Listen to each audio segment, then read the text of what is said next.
کوئی نہیں حضرت الیسا کا خلیفہ بتاتا ہے، اور کسی کا قول ہے کہ یہ حضرت ایوب کے بیٹے تھے جو ان کے بعد نبی ہوئے، اور ان کا اصلی نام بشر تھا۔ آلوسی نے روح المعانی میں لکھا ہے کہ یہودیوں کا دعویٰ ہے کہ یہ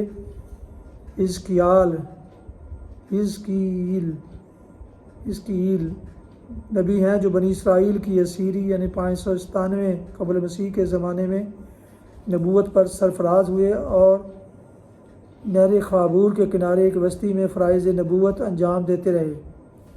ان مختلف اقوال کی موجودگی میں یقین و اعتماد کے ساتھ نہیں کہا جا سکتا کہ فی الواقعہ یہ کون سے نبی ہیں۔ موجودہ زمانے کے مفسرین نے اپنا میلان حزقیل نبی کی طرف ظاہر کیا ہے، لیکن ہمیں کوئی معقول دلیل ایسی نہیں ملی جس کی بنا پر یہ رائے قائم کی جا سکے۔ تاہم اگر اس کے لیے کوئی دلیل مل سکے تو یہ رائے قابل ترجیح ہو سکتی ہے، کیونکہ بائبل کے صحیفہ حزقیل کو دیکھنے سے معلوم ہوتا ہے کہ فی الواقعہ وہ اس تعریف کے مستحق ہیں جو اس آیت میں کی گئی ہے، یعنی صابر اور صالح۔ وہ ان لوگوں میں سے تھے جو یروشلم کی آخری تباہی سے پہلے بخت نصر کے ہاتھوں گرفتار ہو چکے تھے۔ بخت نصر نے عراق میں اسرائیلی قیدیوں کی ایک نو آبادی دریائے خابور کے کنارے قائم کر دی تھی جس کا نام تل ابیب تھا۔ اسی مقام پر 94 ہجری قبل مسیح میں 594 قبل مسیح میں حضرت حزقیل نبوت کے منصب پر سرفراز ہوئے، جبکہ ان کی عمر 30 سال تھی، اور مسلسل 22 سال ایک طرف گرفتار بلا اسرائیلیوں کو اور دوسری طرف یروشلم کے غافل و سرشار باشندوں اور حکمرانوں کو چونکانے کی خدمت انجام دیتے رہے۔ اس کار عظیم میں ان کے انہماک کا جو حال تھا، اس کا اندازہ اس سے کیا جا سکتا ہے کہ نبوت کے 9ویں سال اس کی بیوی یعنی وہ خود منظور نظر کہتے ہیں انتقال کر جاتی ہیں۔ لوگ ان کی تعزیت کے لیے جمع ہوتے ہیں اور یہ اپنا دکھڑا چھوڑ کر اپنی ملت کو خدا کے اس عذاب سے ڈرانا شروع کر دیتے ہیں جو اس کے سر پر تلا کھڑا تھا۔ باب 24 آیات 15-27۔ بائبل کا صحیفہ حزقیل ان صحیفوں میں سے ہے جنہیں پڑھ کر واقعی یہ محسوس ہوتا ہے کہ یہ الہامی کلام ہے، اور مچھلی والے کو بھی ہم نے نوازا۔ مراد ہیں حضرت یونس، کہیں ان کا نام لیا گیا ہے، کہیں ذوالنون اور صاحب الحوت یعنی مچھلی والے کے القاب سے یاد کیا گیا ہے۔ مچھلی والا انہیں اس لیے نہیں کہا گیا کہ وہ مچھلی پکڑتے یا بیچتے تھے، بلکہ اس بنا پر کہ اللہ تعالیٰ کے اذن سے ایک مچھلی نے ان کو نگل لیا تھا، جیسا کہ سورہ صافات آیت 142 میں بیان ہوا ہے۔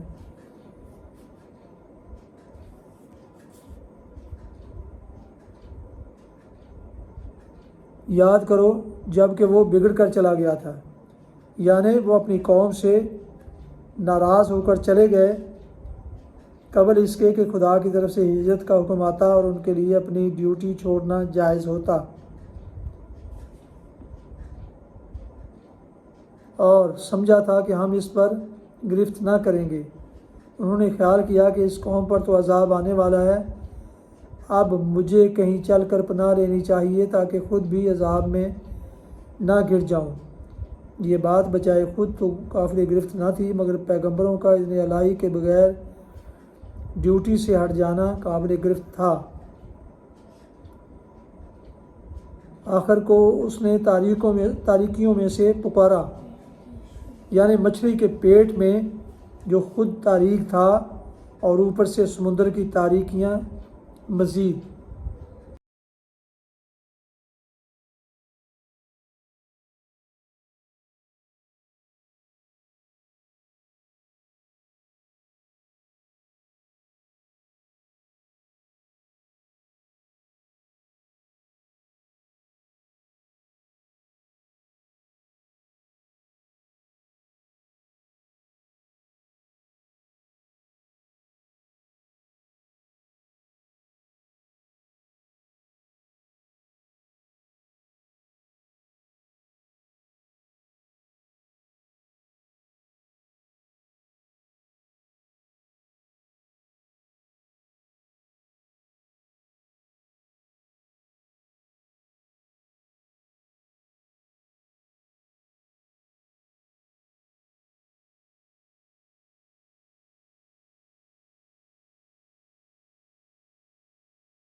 حدیث مبارکہ حضرت انس رضی اللہ عنہ سے روایت ہے، نبی کریم صلی اللہ علیہ وسلم نے فرمایا 3 خصلتیں ایسی ہیں جن میں وہ ہوں گی وہ ان کی بدولت ایمان کی لذت اور مٹھاس محسوس کرے گا۔ نمبر 1 یہ کہ اللہ اور اس کا رسول اسے ان کے ما سوا ہر چیز یعنی پوری کائنات سے زیادہ محبوب ہو۔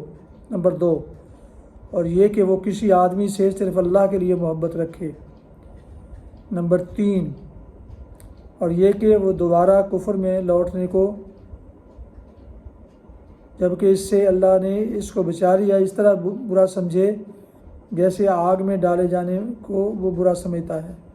صحیح بخاری کتاب الایمان حدیث نمبر 16۔ اس میں محض اللہ کے لیے محبت رکھنے کو ان خصائل حمیدہ میں شمار کیا گیا ہے جن کی بدولت انسان کو ایمان کی لذت محسوس ہوتی ہے، اور اس کی علامت یہ ہے کہ اس محبت میں دنیاوی مفادات کے نشیب و فراز کے ساتھ اتار چڑھاؤ نہیں آتا، بلکہ یہ محبت ہر صورت میں قائم فوائد۔ اس میں محض اللہ کے لیے محبت رکھنے کو ان خصائل حمیدہ میں شمار کیا گیا ہے جن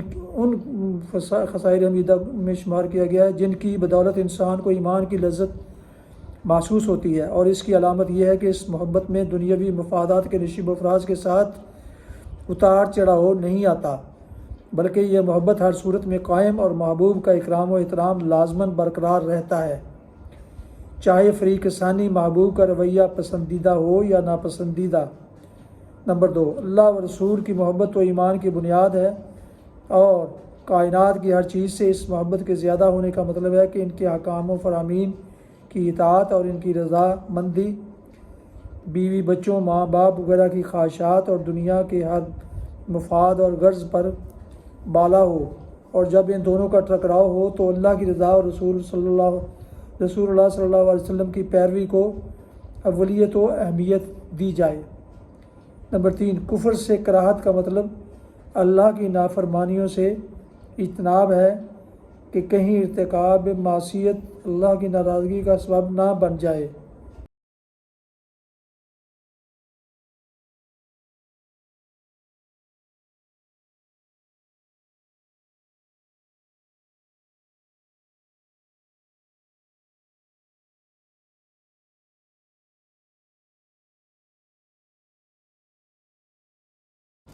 محترم ویورز، ابھی آپ سن رہے تھے اور دیکھ رہے تھے راہ ہدایت و نجات کے سلسلے کا ولاگ القرآن و حدیث، جس میں آج سورہ الانبیاء کی آیات مبارکہ 85 تا 88 کی تلاوت، ترجمہ و تفسیر بیان کی گئی۔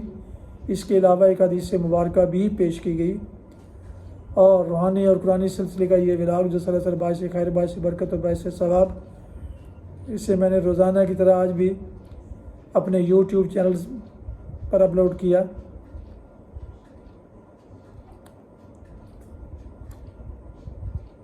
آپ سے ایک دفعہ پھر گزارش ہے کہ اگر آپ نے ابھی تک اس کو سبسکرائب نہیں کیا تو ضرور سبسکرائب کیجیے گا۔